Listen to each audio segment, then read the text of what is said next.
Olá pessoal, neste vídeo falarei um pouco a respeito da teoria X-barra. Inicialmente, nós podemos ver o objetivo desta teoria, que é explicar a configuração estrutural de sintagmas e sentenças, explicitando, de forma mais específica, a natureza do constituinte, as relações estabelecidas dentro de um constituinte e como os constituintes se hierarquizam para formar a sentença. Então, nós podemos partir da noção de núcleo. Vejamos este período. O professor disse que o aluno esperto fez a tarefa com rapidez.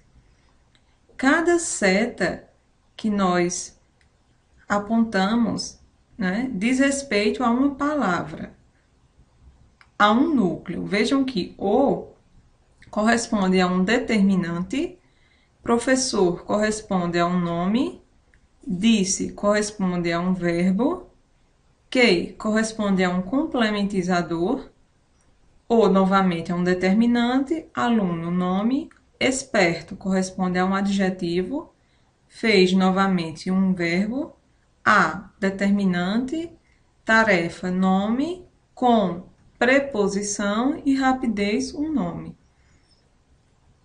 Além destes tipos de núcleos, nós temos outro que diz respeito à marcação de tempo e concordância no verbo. Vejam que disse e fez estão conjugados corretamente, de acordo com a sentença. O que permite isto é justamente o núcleo de flexão verbal. Então, nós temos estes núcleos. O núcleo ele tem um papel central no que se refere à estruturação do sintagma. Por quê? Porque ele determina o desenho, o design do sintagma e porque governa ou comanda as relações estabelecidas no sintagma. Vejamos os tipos de núcleo. Nós temos os núcleos lexicais, que S-selecionam e C-selecionam os seus complementos, e os núcleos funcionais, que apenas C-selecionam os seus complementos. Vejamos agora em que consiste essa S-seleção e em que consiste essa C-seleção. A S-seleção diz respeito a uma seleção de natureza semântica. Vejam que Patrícia comeu a caneta é uma construção agramatical, justamente porque o complemento a caneta não possui propriedades semânticas convergentes com as do verbo comer. Comer requer um complemento que seja de natureza comestível, tal como em Patrícia comeu o doce, que é uma sentença gramatical. A C-seleção, por sua vez, diz respeito a uma seleção categorial. Vejam, tanto é possível dizer Pedro comentou o filme, quanto dizer Pedro comentou que o filme foi bom. Vejam que na segunda sentença, Pedro comentou que o filme foi bom, o complemento de comentar é uma oração. Então, vejam que comentar admite um complemento desta natureza, desta categoria. Já em Patrícia comeu o doce e Patrícia comeu que o doce de goiaba, nós vemos que o doce de goiaba não condiz com as características de C-seleção do verbo comer. Comer, portanto, não admite um complemento desta natureza, encabeçado por um complementizador, por um que. Então, vejam que nós temos dois tipos de seleção, S-seleção e C-seleção. Os lexicais, tanto S-selecionam quanto C-selecionam os seus complementos, e os núcleos flexionais apenas C-selecionam os seus complementos. Vamos à caracterização dos núcleos lexicais. O nome é um núcleo que tem traço verbal negativo e traço nominal positivo. O adjetivo é um núcleo que tem o traço verbal positivo e o traço nominal também positivo. A preposição é um núcleo que tem um traço verbal negativo e um traço nominal também negativo. E o verbo é um núcleo que tem o traço verbal positivo e o traço nominal negativo. Para que este cruzamento de traços fique mais claro, vamos a alguns exemplos. Organizar é um verbo, então possui o traço verbal positivo e o traço nominal negativo. Organização, por sua vez, é um nome, então possui o traço verbal negativo e o traço nominal positivo. Organizado é um adjetivo, então ele possui ambos os traços positivos. Vejamos como se dá esta dupla articulação nas sentenças. Vejam que é possível dizer: o projeto foi organizado com antecedência, em que organizado aparece como verbo, né? É um particípio, justificando, portanto, o traço verbal. E em Paulo é um estudante organizado, nós temos organizado com o traço mais nominal, nós temos um adjetivo, né? Então, dessa forma fica claro porque o adjetivo possui ambos os traços positivos. As preposições, por fim, elas possuem ambos os traços negativos. Então, nos resta questionar por que, então, que elas podem ser consideradas núcleos lexicais. A justificativa é justamente porque elas se selecionam, ou seja, selecionam semanticamente os seus complementos. Vejamos um exemplo. João mora atrás do caderno. Nós vemos que do caderno, ou caderno, né, constitui um complemento que não está de acordo com as propriedades de essa seleção da preposição atrás de. Atrás de, né, a preposição atrás de, requer um complemento que tenha um traço de locativo, como nós podemos ver em João mora atrás do lago, que é uma sentença gramatical.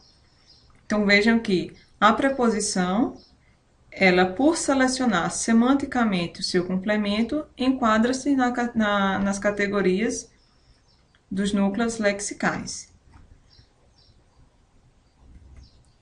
Vamos agora à caracterização dos núcleos funcionais. Nós temos o complementizador, a flexão verbal ou inflection, portanto, podendo marcar com i, e o determinante. O complementizador possibilita o encaixe de uma sentença em outra, assim como também marca a força locucionária da sentença. A força locucionária diz respeito ao ato de fala, não é? E a força discursiva que se quer imprimir. Eu posso fazer uma declaração, eu posso fazer uma pergunta, eu posso dar uma ordem. Então, estes diferentes tipos de atos referem-se a esta força locucionária. Vejamos alguns exemplos. Marcelo disse que Paula fez a prova de matemática hoje. Vejam que o que ele marca uma força locucionária declarativa e permite o encaixe da sentença Paula fez a prova de matemática hoje, a sentença Marcelo disse. Já em Marcelo perguntou se Paula fez a prova de matemática hoje, o se também permite este encaixe da sentença, mas, diferentemente, marca uma força locucionária interrogativa. Então, o complementizador nos dá esta possibilidade. A flexão verbal, ela define uma sentença e marca informação de tempo e concordância. Vejamos estes exemplos. Fabrício cantar a música. Vejam que cantar, por não estar conjugado, por não receber os traços de tempo e concordância, faz com que esta construção não constitua uma sentença. Já em Fabrício cantou a música, nós vemos que a aplicação da flexão verbal torna a construção gramatical, torna a construção, de fato, uma sentença. Vejam que cantou apresenta está no pretérito perfeito do indicativo e recebe justamente esta informação da flexão verbal. O determinante, por sua vez, opera sobre o nome, definindo ou quantificando. Por exemplo, a menina dormiu cedo. Nós vemos que a funciona como um elemento que determina um elemento em um dado conjunto. Nós estamos particularizando uma menina em um dado conjunto. O que também ocorre em Maria ganhou este livro. Nós estamos determinando, definindo e especificando este livro. Partindo para a estruturação de fato de um sintagma, nós podemos começar por alguns princípios que regem este modo de estruturação. O primeiro princípio é o princípio da projeção, que prediz que toda categoria projeta um sintagma, ou seja, todo núcleo projeta um sintagma. O nome, o verbo, assim como o complementizador e a flexão vão projetar sintagmas. O princípio da endocentricidade prediz que todo sintagma possui um núcleo, cuja categoria determinará a natureza do sintagma completo. Portanto, se eu tenho um núcleo de natureza verbal, o sintagma será um sintagma verbal. Se eu tenho um núcleo de natureza nominal, eu terei também um sintagma nominal. O princípio da binariedade prediz que de cada nó é possível derivar apenas 2 ramos ou galhos.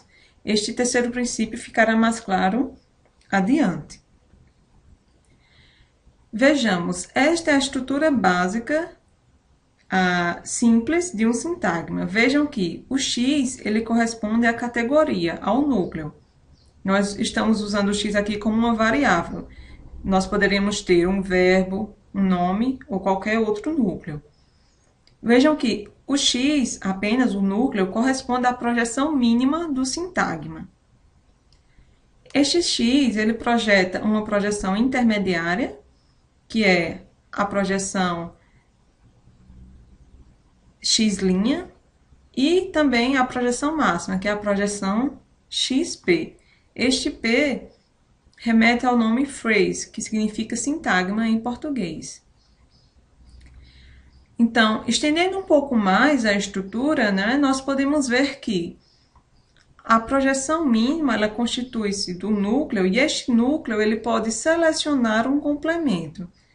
Então, a projeção intermediária, o X', vai permitir esta ramificação binária que evidencia a relação do núcleo com seu complemento. O complemento diz respeito, quando nós consideramos a nomenclatura da gramática tradicional, diz respeito, de modo geral, à posição de objeto, ou à função de objeto. O especificador, por sua vez, ele é inserido na estrutura através da projeção máxima, do XP, e também com uma ramificação binária permite a inserção deste especificador na árvore. O especificador também, de modo geral, é relacionado ao sujeito da sentença. Então, esta é a estrutura básica de um sintagma, que, diferentemente da estrutura anterior, já apresenta aqui as posições de especificador e de complemento. Então, vamos à estruturação arbórea dos núcleos lexicais.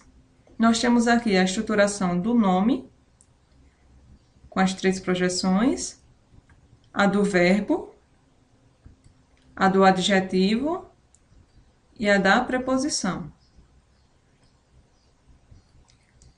Vejamos agora as estruturações arbóreas dos núcleos funcionais, do complementizador, da flexão e do determinante.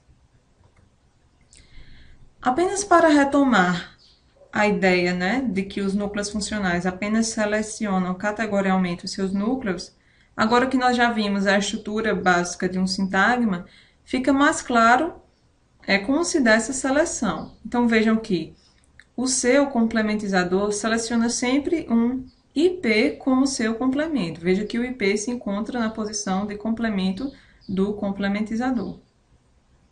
A flexão seleciona sempre um VP como seu complemento. Já o determinante seleciona sempre um NP como seu complemento. Então, fica claro como se dá esta seleção categorial. Então, em síntese, nós vimos neste vídeo a noção de núcleo, os tipos de núcleo e a estruturação arbórea básica de um sintagma. No próximo vídeo, nós veremos como se dá, através de alguns exemplos, essa estruturação. Obrigada.